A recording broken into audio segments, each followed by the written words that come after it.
burn. Haven't put the kindling in place. But what I have been doing is running the sprinkler, and you can see that the sprinkler doesn't quite, it's slightly hitting some of these longer sticks, which is fine. They'll burn a bit slower and better if they're a little wetter.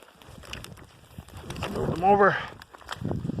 But the idea here is, if you look in close, you'll see that there's a pool of water right there, which means that the combination of the clay, the growing medium, the ash,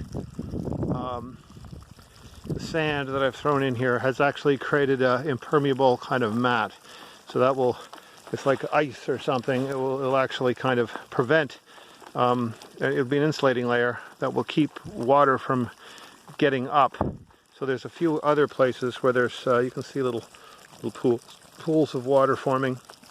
And so this means that the wood underneath, there'll be no way for water to evaporate out through this canopy. So that should really help everything rot down below, especially right in the middle where you really want it to rot, because then the rot spreads in all directions and the hugel begins to collapse, and all of this biochar and growing medium, whatever, becomes one big thing. So these logs, I put the petrified side on the outside and the side I want to rot on the inside, and I've got that, a couple of other logs in that kind of shape for when I actually put the edges on. And I've got all these clods ready to sort of seal in all the edges and make sort of these open spaces here.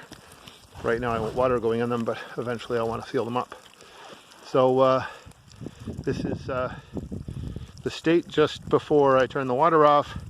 And I really want you to see that this layer on top is impermeable, and that's actually important, because I don't want the biochar sort of leaking its carbon and its bacteria down below. I want it to stay on top, and I want the water down below, the rot, to stay at. So I want, until everything's rotting on down below, until the biochar is really taken up into the soil up above, I don't really want these layers mixing. I want the layer cake.